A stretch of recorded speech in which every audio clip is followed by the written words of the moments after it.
Familia za wale waliopoteza wapendwa wao kwenye maandamano zinaendelea kuomboleza huku zikipanga shughuli za mazishi. Mjini Mbeya, familia ya daktari mmoja ambaye mtoto wake aliuawa baada ya kupigwa risasi kifuani wakati alipokuwa akienda dukani imezungumza na mwandishi wa BBC Robert Kipto. Tumeathirika kwa kiwango kikubwa sana kama familia, kwa sababu kijana tuliyempoteza alikuwa ndio firstborn wangu. Alikuwa akitoka nyumbani kwenda kufuata mahitaji dukani. Ilikuwa ni siku ya tarehe 30, pakawa na milio ya risasi, kwa hiyo ikampata na yeye kifuani akafariki dunia.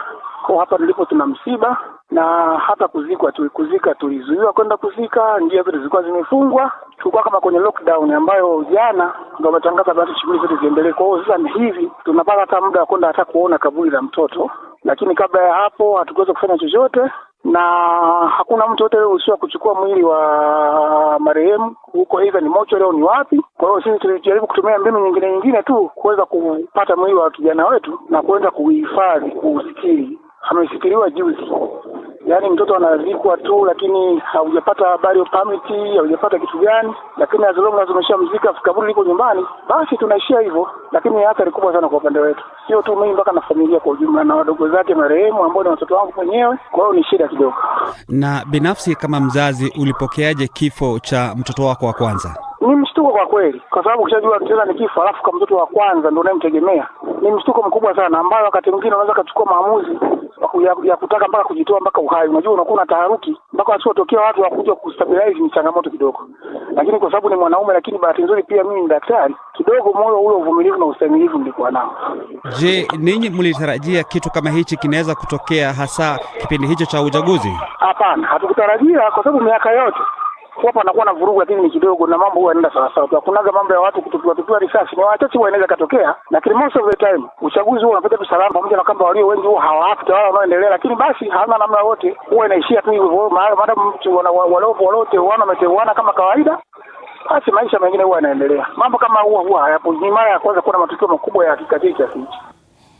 Tusalie katika taarifa hiyo. Mjini Tanga sasa, familia nyingine pia inaomboleza kifo cha mtoto wao. Hadi sasa hawajafanikiwa kumzika kutokana na utaratibu mgumu wa serikali katika kufuatilia miili. Phyllis Mote amezungumza na babake mwathiriwa. Ulipataje taarifa za mwanao baba Jala? Mimi nilipigiwa simu na kakake ambaye aliyomuita jina anaitwa Azizi Kusaga.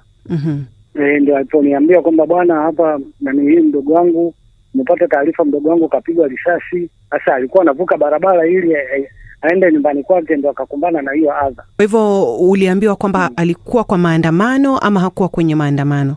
Hakuwa kwenye maandamano.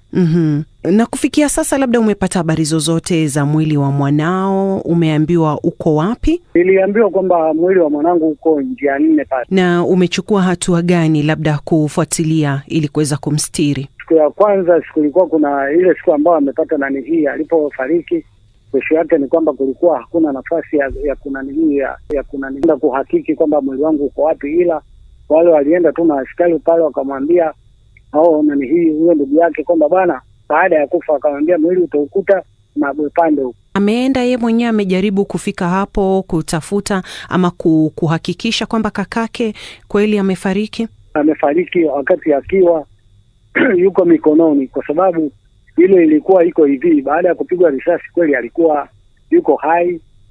Sasa pale wakafanya mpango ili kupatikane ambulance ili ije iwabebe pamoja na wenzake kuwapeleka hospitalini. Ndani ya dakika kadhaa hivi ndio akafariki dunia.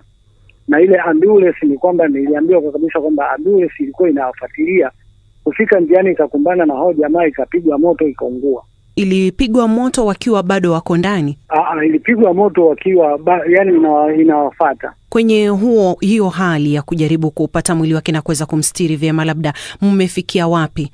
Kesho wanaweza wakaanza safari. Kila kitu kiko sawa, tunasubiri tu mwili wa marehemu utakapofika, inshallah tumstiri. Wakati huo ripoti ya waangalizi wa Umoja wa Afrika imesema kwamba uchaguzi wa Tanzania haukukidhi kanuni na mifumo ya Umoja wa Afrika na kimataifa kuhusu uchaguzi wa demokrasia. Katika ripoti iliyotolewa leo na mkuu wa ujumbe huo Mokgweetsi Masisi, ambaye pia ni rais wa zamani wa Botswana, waangalizi hao wanasema mazingira ya kabla, wakati na baada ya uchaguzi hayakufaa kwa uchaguzi wenye amani na matokeo ya kukubalika. Aidha, ripoti hiyo imetilia doa viwango vya maandalizi ya tume ya uchaguzi na taasisi nyingine muhimu za uchaguzi, ikisema havikutosha kukabiliana na changamoto zilizojitokeza. Waangalizi hao wamependekeza serikali nchini humo kutoa kipaumbele kwa mabadiliko ya kisiasa na uchaguzi ili kukabiliana na changamoto zilizojitokeza. Wakati hayo yakijiri, tume ya haki za kibinadamu na utawala bora nchini Tanzania, ambayo ni idara huru ya serikali, imesema itaanzisha uchunguzi wa kina kufuatia maandamano yaliyoshuhudiwa wakati wa uchaguzi mkuu uliofanyika Oktoba 29 na kusababisha uharibifu wa mali na vifo vya raia. Tume hiyo inasema kwamba itatoa matokeo ya uchunguzi huo chini ya miezi miwili, ikisema hivi, na nukuu hapa: matukio ya aina hiyo hayawezi kuvumiliwa katika jamii inayothamini amani na utawala wa sheria, mwisho wa nukuu.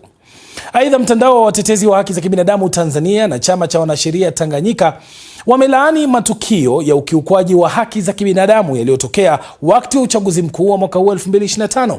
Mashirika hayo yamesema yanataka uchunguzi huru na kuwajibishwa kwa wote waliohusika, zikitaja matukio kama vile mauaji, mateso na ukamataji kiholela.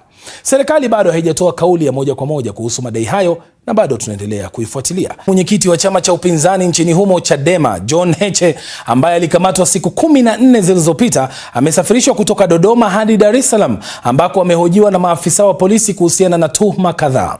Wakili wa Heche, Hekima Mwasipu, ameiambia BBC kuwa Heche anazuiliwa katika kituo kimoja cha polisi baada ya kufahamishwa kuwa anakabiliwa na mashtaka mawili ya ugaidi. Hekima amesema tayari wamewasilisha kesi mahakamani ili Heche ambaye anaugua aachiliwe kwa dhamana.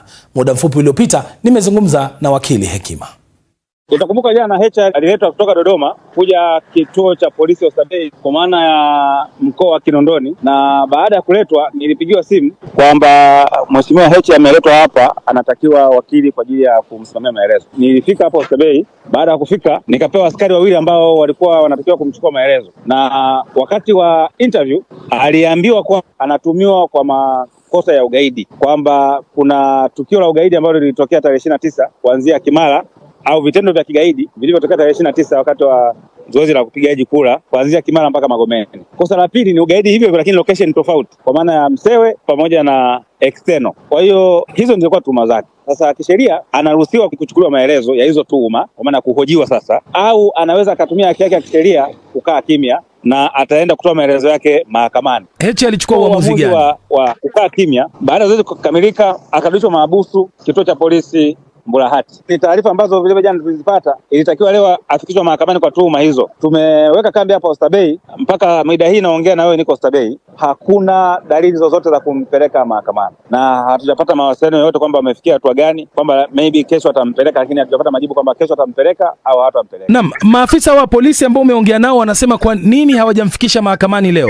Kimsingi walikuwa kwenye vikao, hatujawasiliana nao. Nafikiri bado niko Oysterbay, nitapata majibu hata baadaye, sababu bado wako ndani wanawahoji wengine watuhumiwa ambao waliwakamata tarehe hiyo tarehe 29. Kwa mujibu wa maelezo ya maafande wa maafisa polisi ambao walikuwa wanamhoji, ni kwamba kuna watu ambao wamekamatwa wako huko ndani, wamemtaja makamu mwenyekiti kwamba walihamasika sijui na kauli zake, kitu kama hicho, kwamba kuna kauli ambazo walizitoa ambazo hatuzijui huko nyuma, ambazo zikapelekea sasa kutokea matukio ya kigaidi siku ya tarehe 29. Sasa hatujui hizo kauli ni zipi mpaka sasa hivi, kwa sababu alikataa kuandika maelezo yake. Tutajua hizo kauli ilikuwa ni zipi mara baada ya mheshimiwa Heche kupelekwa mahakamani.